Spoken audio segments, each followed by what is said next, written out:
The Nebraska Cornhuskers travel to Happy Valley to play the Penn State Nittany Lions, who are fighting for bowl eligibility at 4-6, 1-6 in Big Ten play. Nebraska's already earned bowl eligibility at 7-3, 4-3 in Big Ten Conference play. Nonetheless, despite having 3 additional wins and coming off a bye, which means they'll be more rested than Penn State, Nebraska is a 9.5-point underdog here. It'll be a 7 p.m. Eastern Time kickoff on NBC. 49 degrees, cloudy. I imagine Penn State, after earning a win and still having pride in their program, will probably pack the stands. So this is going to be an interesting game, and one, honestly, that I'm pretty excited for. Let's take a look at Nebraska's schedule to kick this off. Their most impressive win of the year is, I would say, from a power rating standpoint, Cincinnati, pretty easily. From a response standpoint, it would be UCLA. Beating them in the fashion they did with TJ Lateef in his first start was very impressive. This team has already improved from last year's from a power ratings angle, from a wins over expected standpoint, because I think this schedule, you don't have Ohio State and IU on the schedule as you did last year, but your non-con slate was certainly easier, and you didn't have the big QB injury you had. Otherwise, you'd probably be 8-2 and still in the playoff conversation. So, by all estimations, from my perspective, Rhule's improved linearly every year. It's why you should be excited about Nebraska. That UCLA game showed that even if Nebraska somehow loses out here, there is hope, there is fight, there is a developmental process going on here that is beneficial to Nebraska, and Rhule is the right guy moving forward. I also hate, by the way, that Nebraska, so a lot of national media types just started falling in love with them this year. They're playing a big game here, guys. I know Penn State's 4-6, but did you see what they did to Indiana? Did you see Ohio State kicked their rear, but did you see they were nearly tied with the Buckeyes at half? They could have won that game against Iowa. Did you see what they did to Michigan State from a net success rate margin standpoint? Did you see what they did to Oregon? This team is talented. This is a barometer game, not from a will this work angle. That was the UCLA game. Nebraska passed that test. But this is a measurement game, a temperature check for Nebraska from a roster angle. What is your roster and what are its weaknesses? Because Penn State is talented enough to where they will find them and exploit them if you have weaknesses that they can exploit. Some teams had them and they couldn't exploit them, or they only could exploit them due to those teams being down. Nebraska's not one of those teams because they aren't Oregon, Indiana, or Ohio State. They're Nebraska. That's part of the reason why Penn State's a favorite here. So people need to be paying attention to this game. This is a game that I think will determine a lot of moves that are made in the transfer portal for the Cornhuskers, because Penn State is solid at lines of scrimmage. They're great in pass rush. They've evolved there on defense, and they have enough talent at wide receiver, quarterback, and DB to give Nebraska issues. And Nebraska is one of the best special teams units in America. Credit to Mike Eckler. Shout out to him. Justin Lustig at Penn State has the #1 special teams unit per ESPN's efficiency. So this could be a special teams battle too. A lot of opportunities to assess Nebraska. And for Penn State, you could assess where some of these players will be next year based on how they play. You know, if they play well enough and they decide to transfer, that'll boost their stock. This could also assess part of Penn State's roster next year, depending on how many of their players they can keep. And also, if you're a fan of specific Penn State players, whether you're a Penn State fan who wants to see these guys succeed in the NFL or fight for program pride, you want Terry Smith to stay on staff, and the more he wins, that shows that he's valuable to the culture and can hold things together. There's opportunity for Penn State here too. They're fighting for a bowl game. They're fighting for program pride.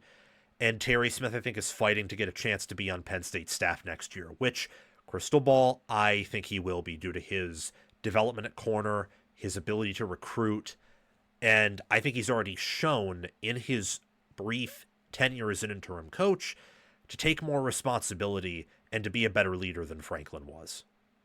Don't think he'd say that publicly, and I think Franklin was a great guy in a variety of different ways. From an accountability and leadership standpoint, there's no coincidence that the minute Franklin took accountability after that Oregon game, the team collapsed. Just did. He did not take accountability early enough, didn't fix things early enough, and it all blew up. For Terry Smith, I think accountability is a big part of what he's instituted here. It's why they were able to play Indiana close. It's why they were able to compete with Iowa. It's why they were able to throw the football downfield finally against Michigan State, and really, outside of that one big run play, dominate that game. So Penn State's fighting for some things here too. And speaking of what these teams are fighting for, let's check out some of the matchups between these teams and also some players who you should be paying attention to here. So with Nebraska, they are a team that is above average in the Power Four. They're an above average good Big Ten team. A lot to be desired from, but they've improved quite a bit from where they were last year in some areas, definitely from where they were 2 years ago, and they are so far ahead of where they were under Scott Frost. For Penn State, they still have a good rushing attack, a good offensive line, a defensive line that's competent. Their weaknesses have a lot more to do with skill position play. Quarterback, receiver, Nicholas Singleton's very much regressed.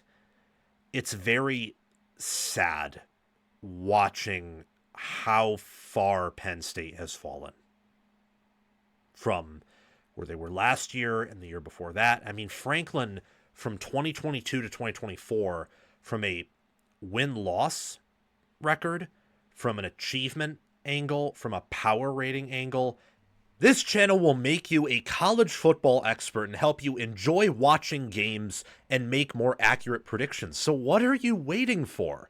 Like, subscribe, ring the notification bell, comment your thoughts, and watch the video all the way through so that you can get the full package. And check the description and pinned comment for more ways to help yourself and this channel.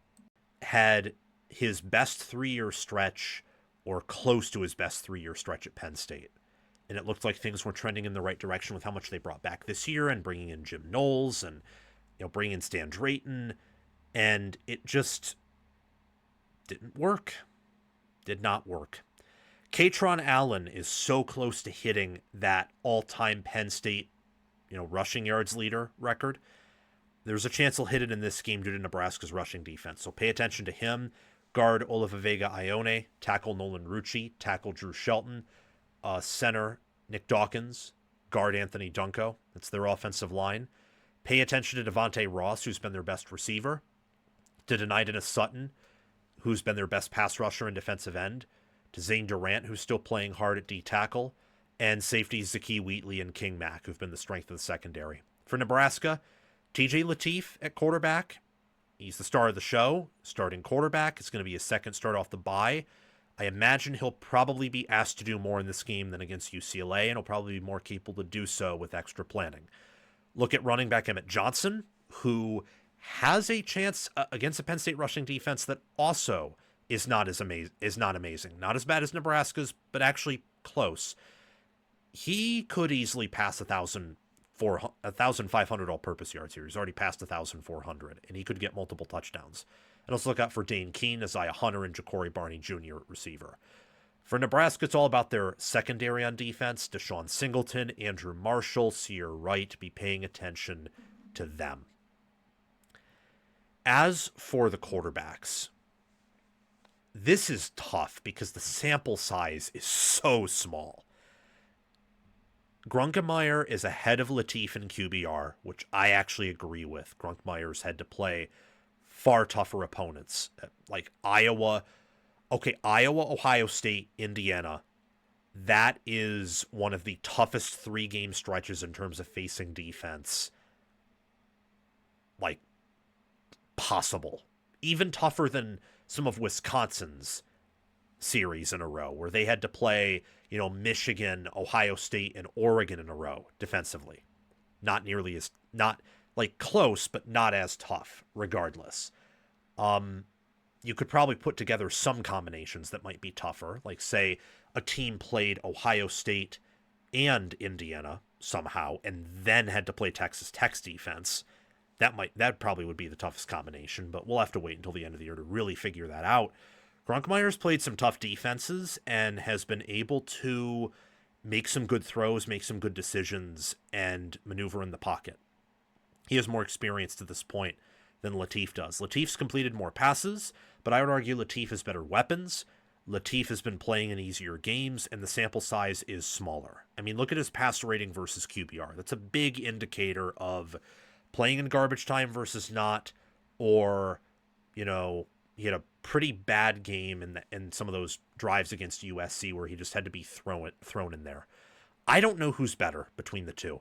My gut and brain say Grunkemeyer, but Lateef's sample size is so small where maybe when he is prepared and has some chemistry with the ones, he is a really impressive quarterback, and he made some great throws against UCLA. So I'm indifferent here. I do not know who's better at quarterback, and it may not be a factor in this game, but what I will say is if one of these teams has the dramatically better quarterback, and there's a good chance of that being the case with the small sample size of these teams and the fact they've played dramatically different defenses and kind of just got thrown in there, whoever has that should win, as these teams are close enough in those areas. Some keys to this game: quarterback poise. So which quarterback is more poised? Not who's more talented, but who's just more poised, who's better in the pocket, who doesn't panic under pressure. Speaking of pressure, pass protection. Who protects their quarterback better? Run defense, Nebraska is 126th in run defense. Penn State 76th in terms of expected points allowed per attempt. So they let their opponents get explosives, score rushing touchdowns in the end zone. You get the point, which makes tackling that much more important to limit the big plays, especially since Katron Allen, Nicholas Singleton, Emmett Johnson, these are running backs that can make big plays. And then, last but not least, special teams. These are both some of the best special teams units in America. With how evenly matched some of these teams are at different positions, this game could come down to who makes a long field goal, to who pins their opponents inside the 20 in a more efficient rate. Maybe one team pins their opponents on average inside the 20, the other inside the 10, who wins the field position battle. We'll see. There's a lot at stake here, and this is going to be an exciting night game and a good way to close out Saturday, entering a critical rivalry week for Nebraska. And if Penn State wins, big if, potentially searching bowl eligibility against Rutgers in the final week of the regular season. As for the matchups here, I do think Nebraska's the better staff. The overall teams are mostly equal. If I had to lean one way, I think Penn State does have the better roster. Penn State's rushing offense should be able to take advantage of Nebraska's rushing defense very well. Nebraska, I'd lean towards doing something similar against Penn State's rushing defense, but not to the same degree. I do think that both passing defenses are going to have an edge here, but more so Nebraska's than Penn State's. It's honestly going to be a very even game and I think, close game. I don't think it will be a 2-score game, as the Vegas spread indicates. And this is another week where I kind of hope I'm wrong, where I think that Nebraska, for the storyline and for the fact that their season's not over and Penn State's is, that it's better for the Big Ten and it's better for college football. And it's also better for my channel because to this point, like, sorry, but we have more Nebraska fans here than Penn State fans. Hopefully we'll get a more equal representation of college football fans as we continue to explode on YouTube, which thank you all for making that possible. But I'm going to pick against Nebraska here. I think that Penn State does win this game and Nebraska covers. And the reason I'm going with that is I think Penn State will be able to run the ball pretty often here. And I've seen time and time again with Nebraska, their secondary is great, but it's not elite. And I think if Penn State is able to run the way I think they can, they'll be able to play off that with the play action. I don't know if Lateef will be able to do that to the same degree where I mean, we saw Nebraska against UCLA. We also saw Ohio State against UCLA. Like, after that Indiana game where Aiden Fisher got that pick six, UCLA was just done. Like, I think the air has been let out of the balloon a little bit in LA. This is going to be a much tougher task than that game against UCLA. This is also, like, Penn State's at home here. Happy Valley will be a tough place to play, and it will be the toughest place Nebraska's had to play at since Ohio State last year.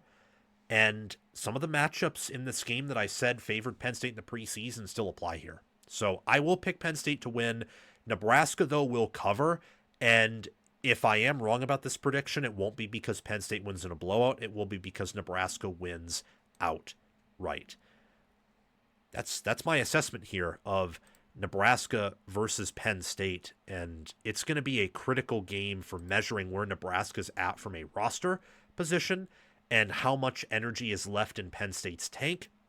I will tell you, I do think there is some energy left in Penn State's tank. And as for Nebraska, I like their roster, but they're going to need to make some portal additions and return and retain certain key players and starters or two-deep players to be able to really make a leap next year. They are lacking in some key areas that Penn State just is not roster-wise, particularly at the lines of scrimmage.